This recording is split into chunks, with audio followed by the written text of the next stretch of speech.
Magandang araw ng Miyerkules, mga ka-longshot.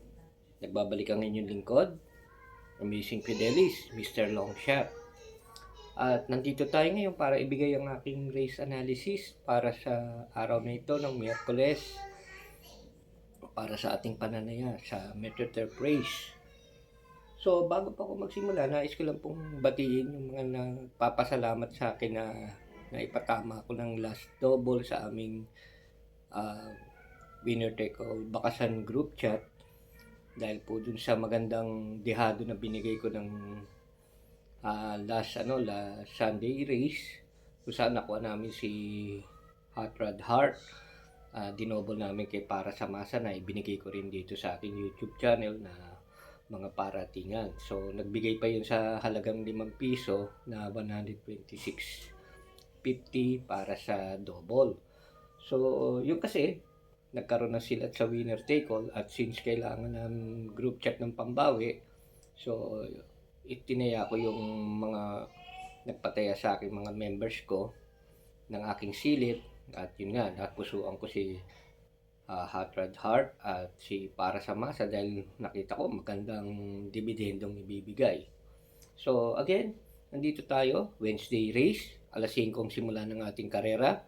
At bago po ako magsimula, I inviting you all, mga total nanonood naman na kayo, mag-message kayo sa akin bago mag-alas 3 ng hapon kasi alas 5 ang simula ng karera, magkakatop kami para sa aming bakasan sa winner take all.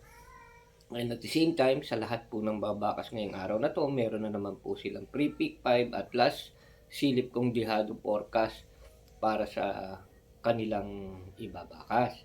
So, i-message lang po ako, search nyo sa Facebook, Dagunan Fidelis, at i-message nyo ako sa Messenger at sasagutin ko kayo kung paano po kayo makasali. Sa ngayon, ito nga po, katulad ng sinabi ko nung nakaraan, binibigay ko po sa inyo yung aking sa tingin ay masuswertihan at hindi yung sinasabi ng iba na malaki panalo, malaki chance ng panalo, magbibigay ng 3, 2, 4. Ako po hindi ako ganun magbigay. Ang binibigay ko lang po ay matipid na pananaya para sa inyo at ganun din po kung magiging member kayo sa aming Digit Winner Take All Bakasan Group at syempre mas marami pa tayong maidadagdag na silip kong dihado para dito. Pero dito po, ibibigay ko po sa inyo syempre para sa akin yung pananaw ko na meron ng swerte at husay para maswertihan ang karerang to. Kasi hindi ako naniniwala dyan sa merong isang page dyan sabi. Sino pinakamagaling na tipster na nagbigay sa inyo? Paano may magiging magaling? Hindi naman kayo laging tatama. Tandaan nyo, swertihan ang karera. At the same time, mas maganda kasama nyo yung swerte talaga sa karera. Diba? So, tulad natin, naging 2 times single tipster champion tayo. Wala tayong connection sa karera pero napili natin yun. Ano tawag doon? Swertihan. At nanalo pa tayo na solo winner take all noong 2013 sa San Lazaro. Kaya sasabihin ko, hindi ko sinasabing magaling ang aking pananaw. Sinasabi ko, masuswertihan natin to. At subok na yan sa mga members ko na matatagal na. Actually, 3 years na kami sa aming legit winner take all bakasan. At nakukuha talaga namin yung maswertihan namin, yung aming mga piling long shot o yung ating napipili para sa kanila.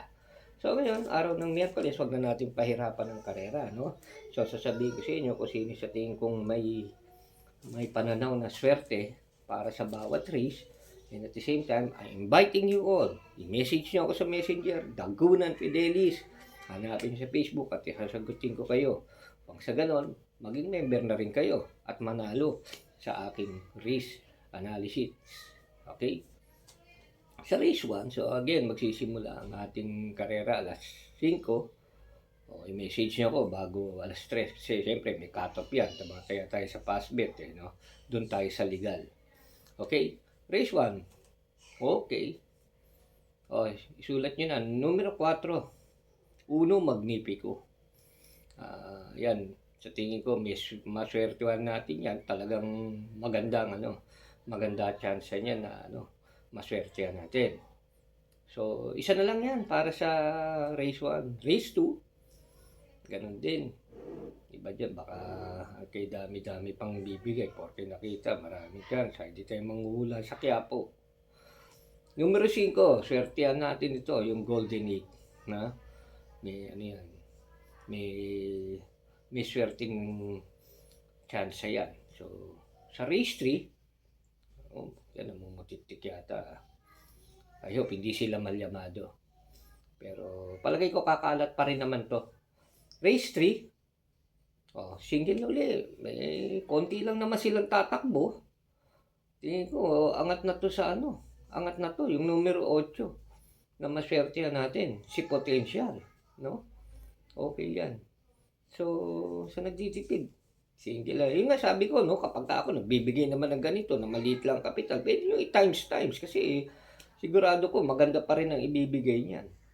Race 4, 5. Money for Gabriel, yan.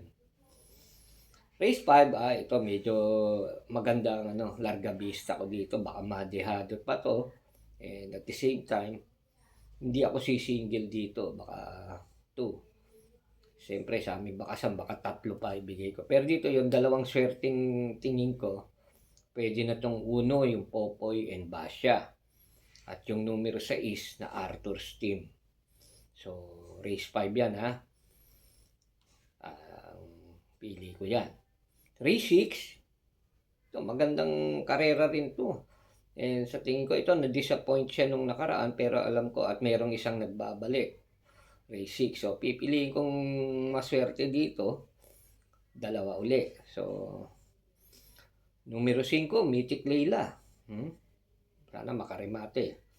At ito naman yung siguradong nandyan sa banderahan na nagbabalik. At baka hindi nila abutan pagka ito nakalayo. Numero 3, Luke Skywalker. Star Wars. Star Wars, Okay, so yan yung sa race 6, no? 2 rin ang binigay sa inyo.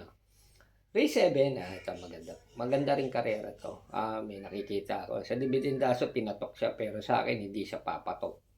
Dahil dito, para sa akin, mababa na sa laban tong numero 10 na Gold Rush.